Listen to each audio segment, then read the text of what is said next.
Yo, what's up? Kamusta?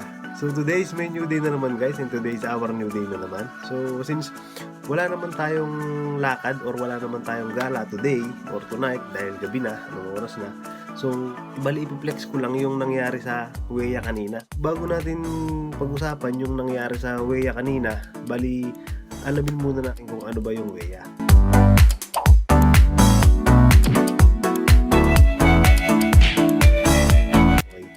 So, yung Weya guys, dito sa Taiwan, yearly, taon-taon siyang ginagawa ng iba't ibang companies. Yung iba siguro meron, yung iba siguro wala.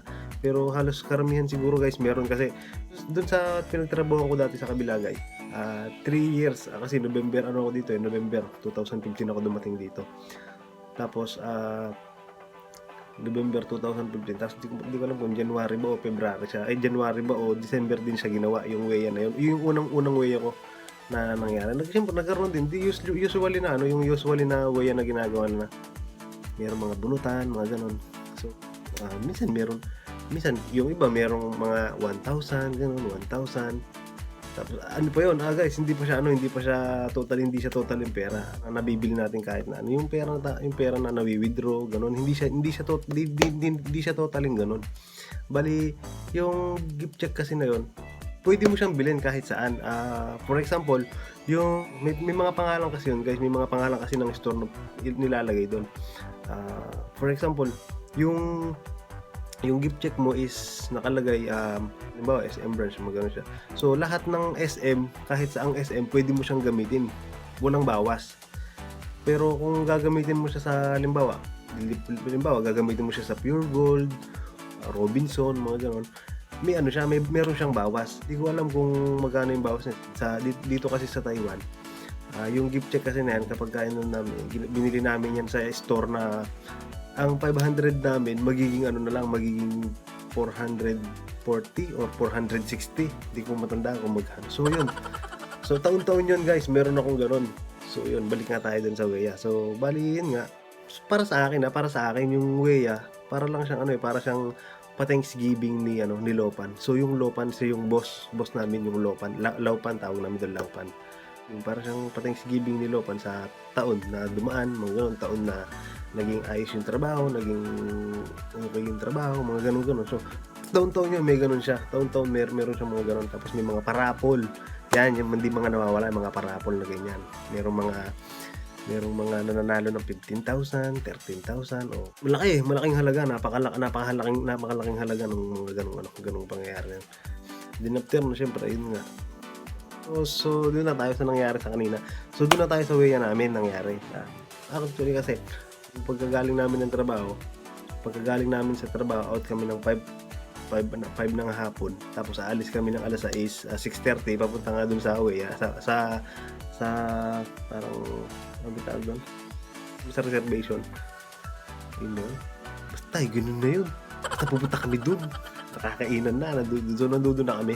So bago kami pumunta, bali sinabihan niya na ako, biniro na, hindi ko alam kung nagbibiro o ano.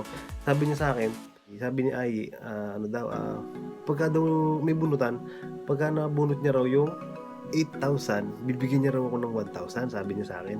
Siyempre ako naman, nagano naman din ako sa kanya, na sabi ko talaga, nagano naman ako sa kanya, sabi ko sa kanya, pag ako nakuha ko rin yung 8,000, bibigyan ko din sa 1,000, sabi ko gano'n sa kanya.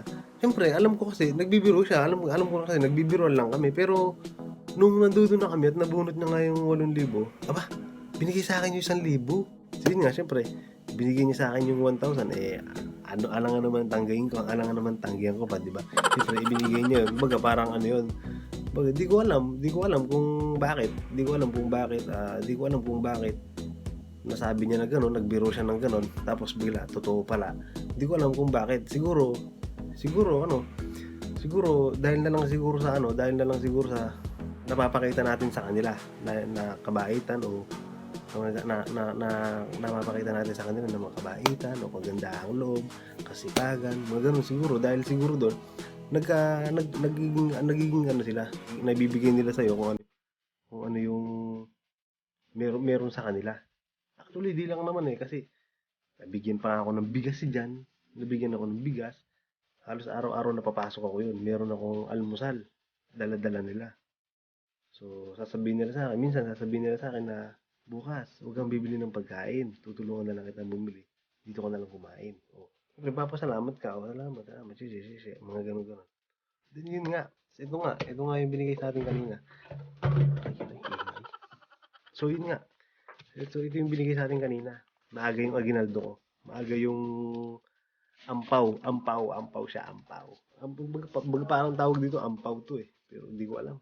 O ampaw ba o umpaw, mga ganun. Basta yun na yun. Ito yung pangalan ko. Ito yung inabot sa atin ni Lopan. Tapos ito yung inabot sa atin no? Si Ayi. Ito yung inabot niya sa atin. So titignan natin kung magkano laman. Magkano kaya ito? Hindi malinaw to. 1,000. Ito. Makapal to. Ito makapal to. Oh, makapal. So tingnan natin. Magkano laman niya. Goodbye. Tapos nasira yung pera, no? Napira yung pera, no?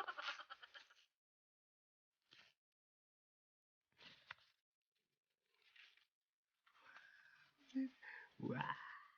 Bigyan tayo ng 3,000! Yes! May 3,000 tayo.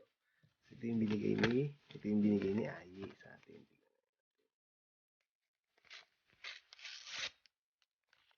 Ito. Oh, meron tayong 1,000. Bali naka 1, 2, 3, 4. Bali naka 4,000 tayo, guys. Binigyan niya ako. So, nagpapasalamat ako syempre. Nagpapasalamat ako sa mga nakasama natin na yan sa trabaho ko na to. Napakabait nila, sobra napakabait nila.